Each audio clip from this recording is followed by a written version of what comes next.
nagiye kubona mbona imvura iraguye, imvura igwa ari nyinshi cyane. Imvura yaraguye ari nyinshi cyane, nyinshi cyane. Ahari hari inzu ntiwamenyaga ko hegeze inzu, ahari hari ibyatsi ntiwamenyaga ko hegeze ibyatsi, ahubwo ahantu haragiye haba nk'imbuga.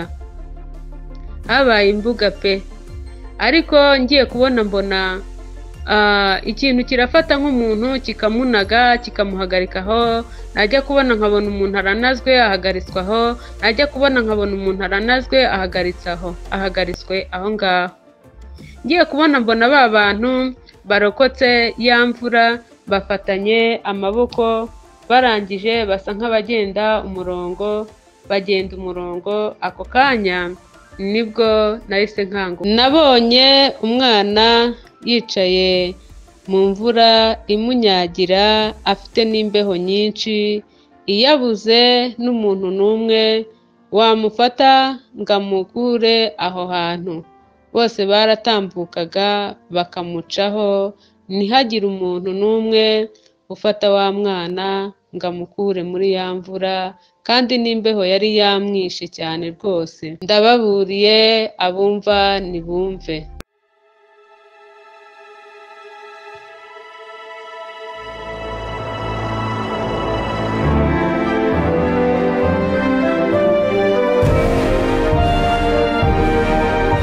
Umukwe arahamagara, uwumva ijwi rye wese niyitabe. Tunezerwe twishime, tuyihimbaze, kuko ubukwe bw'umwana w'intama busohoye, umugeni we akaba yiteguye.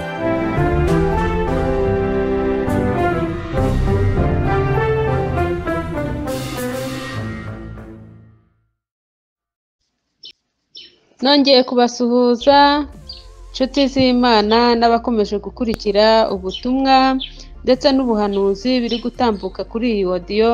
Imana ikomeje kumbwira ngo rangurura ubwire ubwoko bwanjye. Uyu munsi ndababwira ibijyanye n'ishurirwa marayika yanyeretse ku gihugu cy'u Rwanda. Mbere yuko mbivuga, reka dusangire ijambo ry'Imana riboneka muri Yona ibice ni 3, umurongo wa 6 tugeze ku murongo wa 10. Titire yaho iravuga ngo Yona yongera gutumwa i Nineve. Ijambo rigera ku mwami w'i Nineve, ahaguruka ku ntebe ye y'ubwami, yiyambura umwambaro we yambara ibigunira, yicara mu ivu. Ategeka itegeko n'abatware be b'intebe baryamamaze i Nineve bati, umuntu wese ye kugira icyo asogongera, kandi amatungo n'amashyo n'imikumbi bye kurisha, kandi bye kunywa n'amazi, ahubwo abantu n'amatungo byose byambare ibigunira. Abantu batakambira Imana bakomeje, kandi bahindukire, umuntu wese areke inzira ye mbi, areke n'urugomo agira.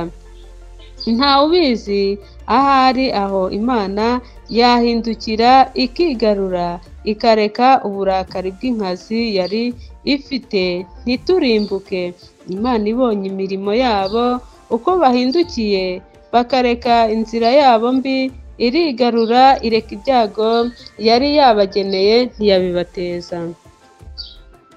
Inshuti z'Imana, uyu wari umurwa wakoraga ibyaha cyane, ariko Imana iwukunda irawitegereza, ibona ko ni ukuri izawurimbura. Ariko mbere yo kugira ngo iwurimbure, ibanza kuwuburira.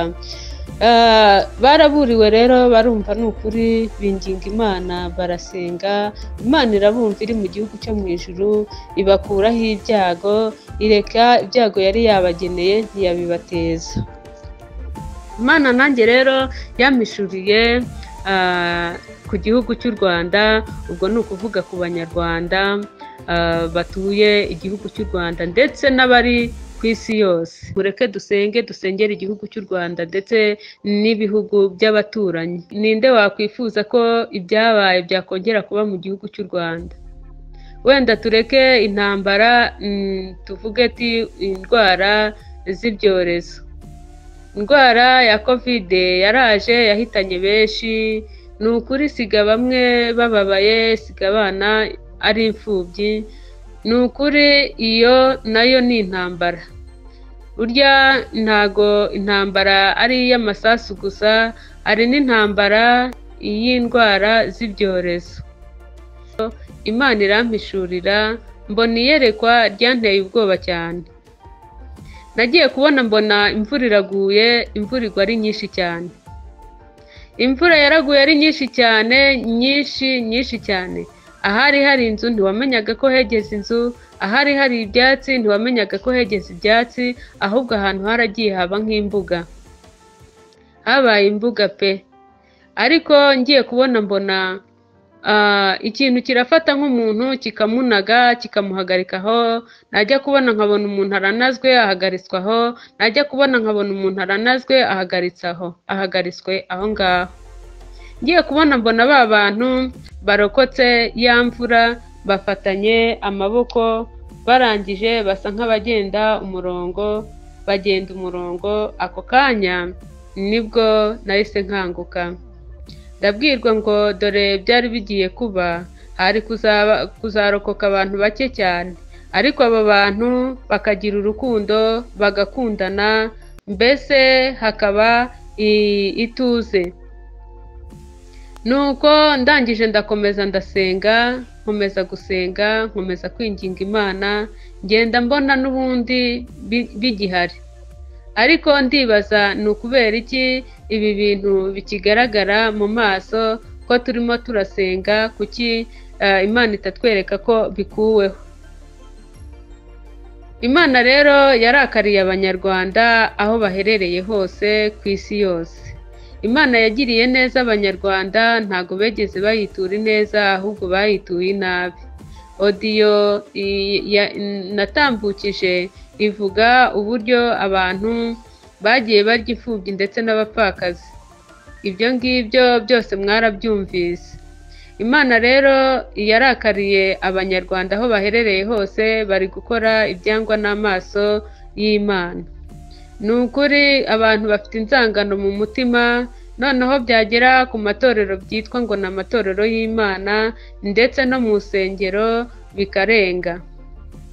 Imana yampishuriye mbona ikizira cyarinjiye ahera, ariko noneho ubu bikabije, aho insengero nabonaga zemerera abantu kuba abatinganyi. Ngiye kubona mbona abari bafite uburyo bitwara n'itegeko rigenga urusengero, ngiye kubona mbona barimo kurirengaho bakitwara ukundi kuntu. Imana rero irarakaye, irakariye Abanyarwanda, abari hanze bari gukora ibyaha byinshi. Bataye Imana, bibagiwe ahantu Imana yabakuye. Imana yarabarokoye irabajyana rwose, mubaho neza, ariko Imana iracyarakaye. Nimugaruke, dore abakozi b'Imana bari gusenga cyane binginga Imana. Ni ukuri nimugaruke, Imana itwumve, Imana itwumve rwose, Imana itwumve. Ndabinginze nimukizwe, mureke ubugome, mureke inzangano, mureke kwicana ubwicanyi bwo mu mutima. Ni ukuri nimugaruke, nimurekeraho.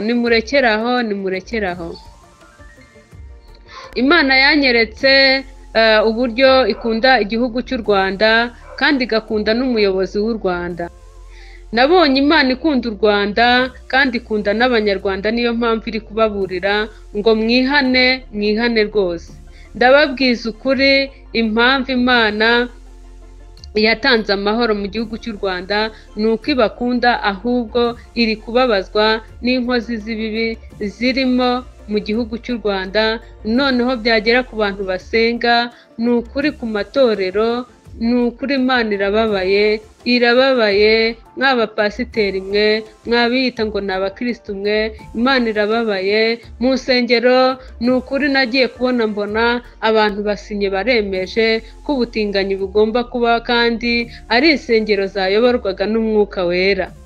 Mbona barasinye pe, barabyemeje.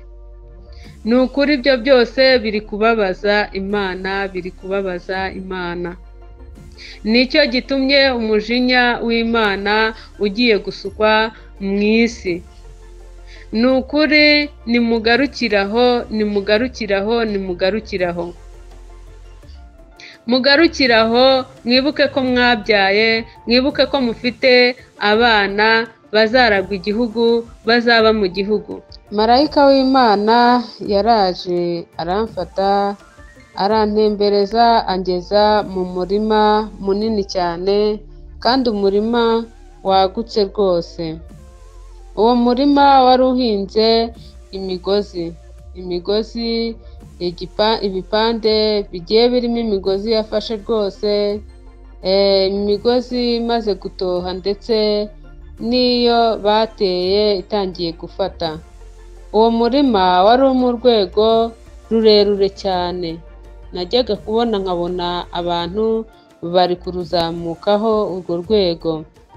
Ngiye kubona mbona hasi naho harimo abantu bari kuzunguruka basa nkaho bari gusenga, ariko ndebye mbona bari kuribata wa murima kandi urimo ibijumba. Mbona imigozi bayiribase cyane rwose, ariko mbitekerezaho. Igihe nkibitekerezaho nagiye kubona mbona haje umugabo, arangije arababwira ngo ni ukubera iki muri kundibatira umurima. Arababwira ati nimuze mbereke. Arabatwara bajyana ahantu hari hameze nka sare. Aho hantu yari afite ahantu hari ibyiciro bitatu, ariko ahambere hari harimo impeta, aha kabiri hari harimo imfunguzo, aha gatatu hari hari ibishingwe. Atangira abereka, afata za mpeta arabereka ati niki ntabakoreye. Afata za mfunguzo nazo arabereka, arababwira ngo hari uwo ntamereje agasatsi. Abereka bya bishingwe nabyo, arababwira ngo ibishingwe ni byinshi byabuze abantu babisohora ngo bajye kubimena. Arangije aragaruka kuri ya mpeta ati ninde ntakunze urukundo muri mwese. Tuzi neza ko impeta isobanura urukundo, noneho iyo bije mu buryo bw'umwuka bisobanura urukundo Imana yakunze abantu. Ifunguzo bisobanura ubutabazi, ndetse Imana iba yaragufunguriye imiryango. Kenshi na kenshi iyo ubonye umuntu aguhaye urufunguzo, marayika w'Imana aba akweretse ko ibyawe rwose bifungutse. Ni rwiza cyane rero. Ibishingwe biri aho bisobanura ibyaha, benshi murabizi. Ubwo rero rwari urusengero. Ni ukuvuga ngo rero urusengero, insengero muri ibi bihe zuzuye abanyabyaha, ariko habuze uwababwira kwihana. Ni ukuri barahari kandi barahari. Insengero zamaze kwangirika. Imana yakunze abantu, irabakunda rwose. Imana yafunguriye abantu imiryango yari ifunze, irabafungurira. Ni ukuri yabahaye ubutware bwo gufungura ibyabo kubera ko yarabakunze. Ariko ibyaha biba byinshi, habuze uwakwihanisha n'abantu byibura. Iki gihe uyu murima ni umurimo w'Imana, cyangwa se urusengero ruri gusengerwamo n'abantu. Izi nsengero rero marayika w'Imana yanyeretse uburyo izi nsengero zuzuyemo ibyaha gusa. Marayika w'Imana yarabinyeretse rwose, huzuyemo ibyaha, habuze uwakwihanisha abantu. Ahubwo bari kubabwira ibitangaza gusa, bari kubabwira ibyiza gusa.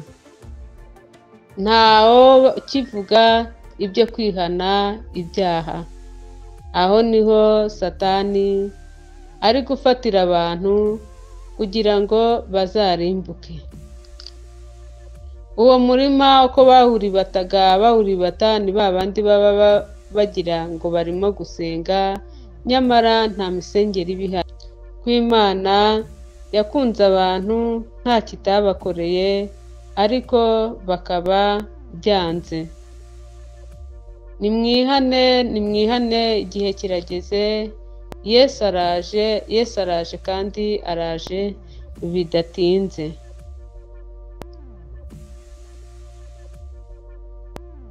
Ese ufite imirimo yo kwibutsa Imana mu minsi mibi igiye kuza?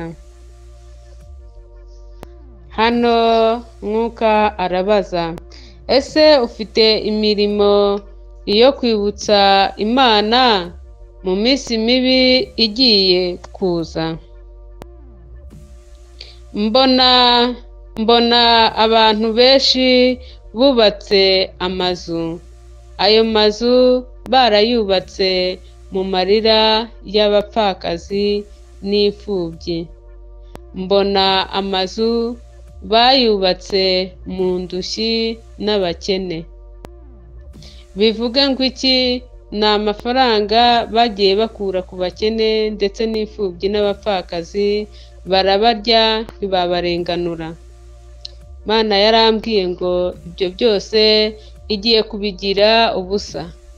Yemwe bantu mwubatse amazu, mufite ubutunzi mutegeze muhabwa n'Imana. Imana ije kubihindura ubusa, birahomba byose. Ayo mazu mwubatse mwarariye imfubyi n'abapfakazi n'abakene n'indushyi, agiye kubahombera rwose. Amagorofa bizababera ibihombo. N'abubatse amagorofa nabo bizababera ibihombo, kuko babyubatse mu maraso y'abarengana. Imana yarambwiye ngo nimbabwire ngo igihe kirageze